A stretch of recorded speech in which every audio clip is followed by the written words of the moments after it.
నిత్య పూజలివివు నేరిచినను ప్రత్యక్షమైనట్టి పరమాత్మునికి నిత్య పూజలివివో.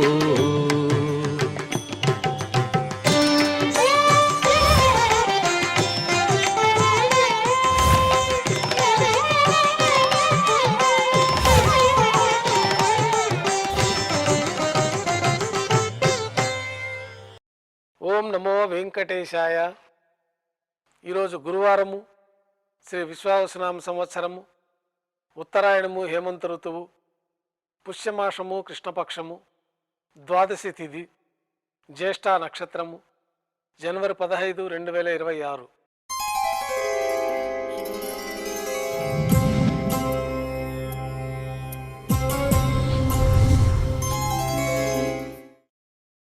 శ్రీవారికి గురువారం ఆర్జిత సేవగా తిరుప్పావుడి సేవ విశేషంగా జరుపుకుంటాము. సాతుమర పూర్తయిన తర్వాత శుక్రవారం అభిషేకం ఏర్పాట్లలో భాగంగా శ్రీవారి మూలమూర్తికి అలంకరించబడి ఉన్న సువర్ణ తిరువాభరణాలు, రత్నాభరణములు, హారములు తొలగించి శ్రీవారి ముఖమండలంలోని పచ్చకర్పూరం తిరునామమును అర్ధభాగం తొలగించి శ్రీవారి నేత్రములు కనిపించే విధంగా అలంకారం చేయబడుతుంది. శ్రీవారికి బంగారు పాదకవచములు, సువర్ణ కటిహస్తము, వరదహస్తము, శంకుచక్రములు, కర్ణపత్రములు, శాలిగ్రామాల హారములతో అలంకరిస్తారు.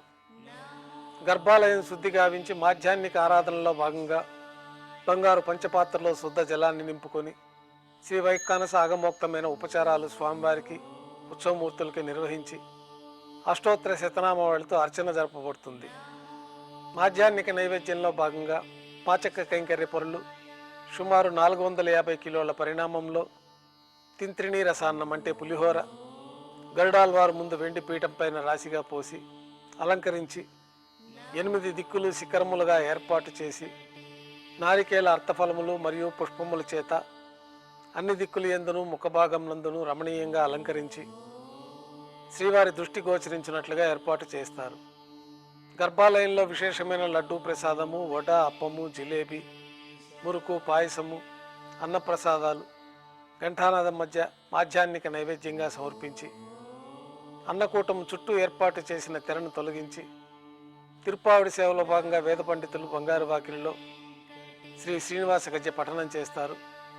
అనంతరం బంగారు వాకిలి నుండి శ్రీవారికి కర్పూరహారతి, అలాగే అన్నరాశికి కర్పూరహారతి ఇవ్వటంతో ఈ తిరుప్పావుడి సేవ పూర్తవుతుంది. అనంతరం భక్తులని సర్వదర్శనానికి అనుమతిస్తారు. ఈరోజు భక్తులు స్వామివారిని నేత్ర దర్శనం అలంకారంలో దర్శించుకుంటారు. కళ్యాణోత్సవంలో భాగంగా ఉభయ దేవేలతో శ్రీ మలయప్ప స్వామివారు మేళతాళాలతో ఊరేగింపుగా కళ్యాణ మండపానికి చేరుకుంటారు. కళ్యాణోత్సవం ప్రారంభమవుతుంది. పుణ్యాహవచనము, అంకురార్పణ, రక్షాబంధనము, అగ్ని ప్రతిష్ఠ, స్వామివారికి, అమ్మవార్లకి కళ్యాణోత్సవం సందర్భంగా నూతన పట్టు వస్త్రాల సమర్పణ, మహాసంకల్ప పఠనం, మాంగళ్యాలకు అభిషేకము, మాంగళ్యాల ఆరాధన పూర్తయిన తర్వాత స్వామివారి తరఫున మాంగళ్యాలను అమ్మవార్లకు సమర్పణ గావించి ఈ సందర్భంగా స్వామివారికి కర్పూర నీరాజనము, అమ్మవార్లకి కర్పూర నీరాజనాన్ని సమర్పించి విశేషమైన హోమాలతో పూర్ణాహుతి పూర్తయిన తర్వాత మాలా పరివర్తనం అనే కార్యక్రమాన్ని నిర్వహించి ఉభయ దేవేరులను శ్రీవారి చెంతకు చేర్చి అక్షతారోపణం అనే వైదిక కార్యక్రమాన్ని నిర్వహించి నైవేద్యము, తిరిగి కర్పూర నీరాజనంతో కళ్యాణోత్సవం పూర్తి అవుతుంది. కళ్యాణోత్సవం అనంతరం ఉభయ దేవేలతో శ్రీ మలయప్ప స్వామివారు ధ్వజస్తంభం వద్ద గల అద్దాల మండపానికి చేరుకుంటారు. వేదపారాయణ నడుమ ఊంజల్ సేవ నిర్వహించి కర్పూర నీరాజన సమర్పణతో ఊంజల్ సేవ పూర్తి అవుతుంది. ఉభయ దేవేలతో శ్రీ మలయప్ప స్వామివారు మేళతాళాలతో ఊరేగింపుగా ఆలయం వెలుపల గల వైభవోత్సవ మండపానికి చేరుకుంటారు. ఆర్జిత బ్రహ్మోత్సవంలో భాగంగా బంగారు గరుడ వాహనంపైన శ్రీ మలయప్ప స్వామివారు వేంచేస్తారు. కర్పూర నీరాజనంతో బంగారు గరుడ వాహన సేవ పూర్తి అవుతుంది. హనుమంత వాహనంపైన శ్రీ మలయప్ప స్వామివారు వేంచేస్తారు. కర్పూర నీరాజనంతో హనుమంత వాహన సేవ పూర్తి అవుతుంది.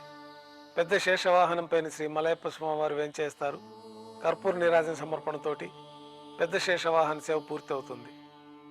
ఉభయ దేవేలతో కలిపి శ్రీ మలయప్ప స్వామివారికి తిరిచిపోయిన కర్పూర నీరాజన సమర్పణతోటి ఆర్జిత బ్రహ్మోత్సవం పూర్తి అవుతుంది. సాయం సంధ్య వేళలో 1000 దీపాలతో అలంకరించబడి ఉన్న సహస్ర దీపాలంకరణ సేవ మండపానికి ఉభయ దేవేలతో శ్రీ మలయప్ప స్వామివారు మేళతాళాలతో ఊరేగింపుగా వెళ్ళి సహస్ర దీపాలంకరణ సేవలో భాగంగా వేదం గానం నాదం నడుమ సహస్ర దీపాలంకరణ సేవ నిర్వహించి నక్షత్ర నీరాజనము కర్పూర నీరాజన సమర్పణతోటి సహస్ర దీపాలంకరణ సేవ పూర్తవుతుంది. ఉభయ దేవేలతో శ్రీ మలయప్ప స్వామివారు 4 తిరువీధుల ఉత్సవం జరుపుకొని శ్రీవారి ఆలయానికి చేరుకుంటారు.